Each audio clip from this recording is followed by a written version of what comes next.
মিঠুনের জায়গাটাকে একটু আলাদা করে রাখবো। সে সমস্যায় পড়ে গেছে, তার ছেলের একখানা কেস আছে, আপনারা জানেন অনেকে, ঠিক আছে, আমি সেটা রিপিট করতে চাই না।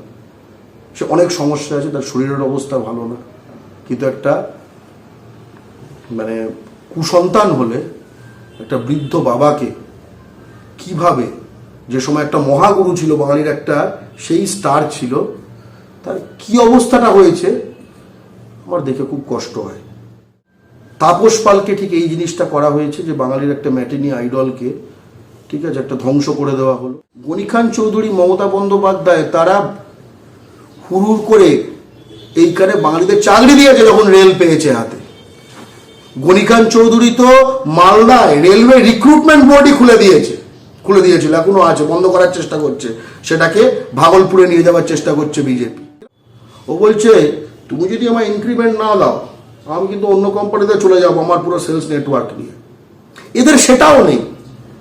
এই অভিজিৎ গাঙ্গুলিদের আর দিলীপ ঘোষদের আর রূপা গাঙ্গুলিদের আর লকেট চ্যাটার্জিদের আর নিশীথ প্রামাণিকদের সেটাও নেই। ফলে মালিকের কাছে আটকা, সে কিছু বলতে পারবে না। এই সুব্রত ঠাকুরের, এই অসীম সরকারের, এই জগন্নাথ সরকারের সেসব কিচ্ছু নেই, তারা মালিকের কাছে আটকে পড়া।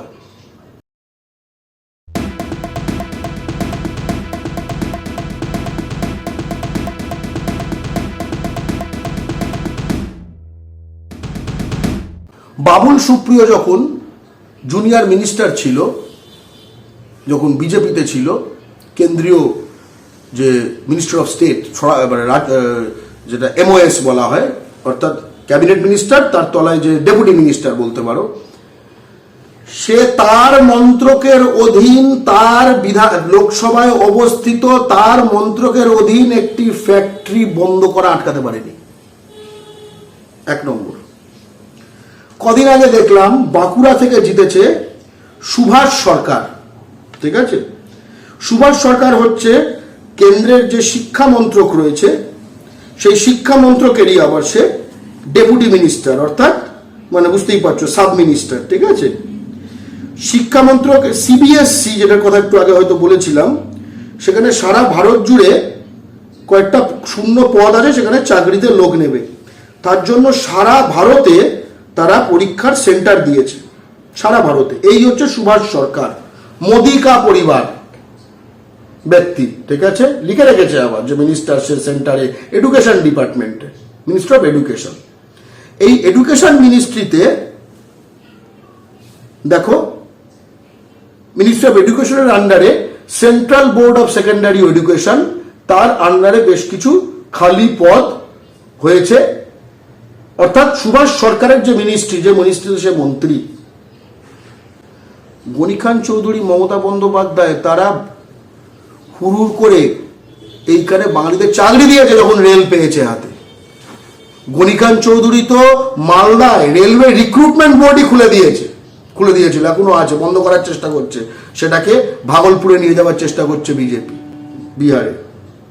এইবার লক্ষ্য করো, এই যে চাকরি অ্যাডভার্টাইজমেন্টটা দেখালাম, এই হচ্ছে সেই চাকরি অ্যাডভার্টাইজমেন্টের সেন্টার। সারা ভারতের 14টা সেন্টার, একটাও পশ্চিমবঙ্গে নেই, নট এ সিঙ্গল।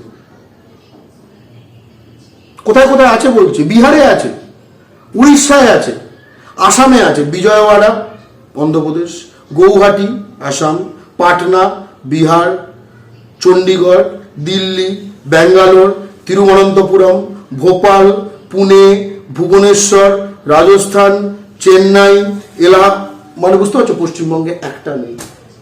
এগুলো কিন্তু হঠাৎ করে হচ্ছে না, এরা বাংলা ও বাঙালির শত্রু। তারা জানে যে বাংলায়, যে তুমি ধরো যদি কিছু সেলসম্যান পাও, এরকম কি ধরনের, কিরকম হয় সেলসম্যান, যে সেলসম্যানের নিজস্ব একটা কিন্তু তলায় নেটওয়ার্ক থাকে, সে কিন্তু কোম্পানির মালিকের সঙ্গে একটু নিগোসিয়েটও করে। কিরকম, যেমন ধরো এদুরুইয়াপ্পা, ও বলছে তুমি যদি আমার ইনক্রিমেন্ট না দাও আমি কিন্তু অন্য কোম্পানিতে চলে যাবো আমার পুরো সেলস নেটওয়ার্ক নিয়ে। এদের সেটাও নেই। এই অভিজিৎ গাঙ্গুলিদের আর দিলীপ ঘোষদের আর রূপা গাঙ্গুলিদের আর লকেট চ্যাটার্জিদের আর নিশীথ প্রামাণিকদের সেটাও নেই। ফলে মালিকের কাছে আটকা, সে কিছু বলতে পারবে না। সুব্রত ঠাকুরের, এই অসীম সরকারের, এই জগন্নাথ সরকারের সেসব কিচ্ছু নেই, তারা মালিকের কাছে আটকে পড়া। ভাবা যাচ্ছে এর অর্থটা?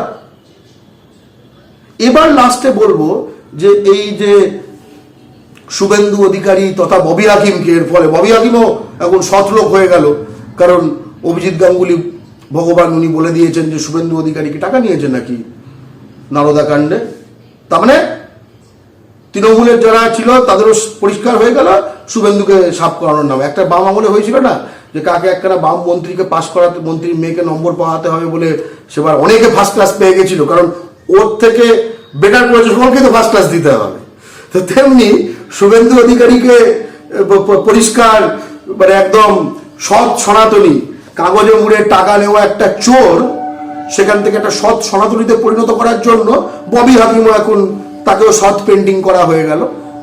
এবং যে যা অভিজিৎ গাঙ্গুলি প্রাক্তন বিচারপতি, সে এখন বলছে যে ছাত্রছাত্রীদের চাকরির জন্য যেটা নাটক, যে প্রতিবাদ বিক্ষোভ, যে জন্য সে বড় হলো, এটা নাকি তৃণমূলের দালাল, ভালো কথা, ঠিক আছে, ইত্যাদি ইত্যাদি আরো নানা রকম আলতু পাতা। এবার বলছে চন্দ্র বোরা।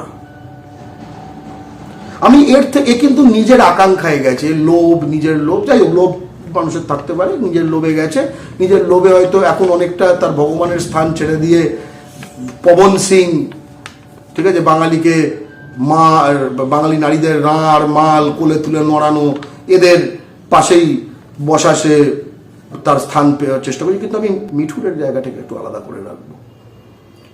সে সমস্যায় পড়ে গেছে, তার ছেলের একখানা কেস আছে, আপনারা জানেন অনেকে, ঠিক আছে, আমি সেটা রিপিট করতে চাই না। সে অনেক সমস্যা আছে, তার শরীরের অবস্থা ভালো না, কিন্তু একটা মানে কুসন্তান হলে একটা বৃদ্ধ বাবাকে কিভাবে, যে সময় একটা মহাগুরু ছিল বাঙালির, একটা সেই স্টার ছিল, তার কি অবস্থাটা হয়েছে আমার দেখে খুব কষ্ট হয়। তাপস পালকে ঠিক এই জিনিসটা করা হয়েছে, যে বাঙালির একটা ম্যাটিনি আইডলকে, ঠিক আছে, একটা ধ্বংস করে দেওয়া হলো, যে কারণে তাপস পাল যখন মারা গেলেন তখন কেউ মানে যে বোধহয় দুঃখ প্রকাশ করবে সেও বোধহয় ধর্ষক হয়ে যাবে, এরকম একটা জিনিস করা হলো। মিঠুনও মানে বললে তখন ওই এইসব দেখো, মিঠুন আজকে বলতে তোমার এই গোখরো ফোকরো এগুলো চলে আসছে। আমার ওই মিঠুন থাক না, মৃণাল সেনের মিঠুন থাক, ঠিক আছে।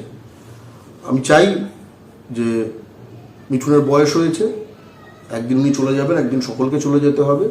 সেদিন যেন এই বিজেপির এই মিঠুন এইগুলোকে আমরা যেন ভুলে যেতে পারি, আমরা যেন সেই একটা শ্যামলাবর্ণ বাঙালি পৌরুষের প্রতীক তাকে মনে রাখতে পারি। প্লিজ চুরি করবেন না। একজন কন্টেন্ট ক্রিয়েটার অত্যন্ত কষ্ট করে তার কাজকে এগিয়ে নিয়েছে, তাই তার কাজকে সাপোর্ট করুন, তার কাজকে ভালোবাসুন, কিন্তু তার কাজ নিজের চ্যানেলে তুলে দেবেন না, কারণ জানবেন পাইরেসি কিন্তু একটা অত্যন্ত দণ্ডনীয় অপরাধ। আপনারা দেখছেন আওয়াজ, রোজকারের হক কথা। For more updates about Awaaz, please subscribe our YouTube channel Rajshekhar thali.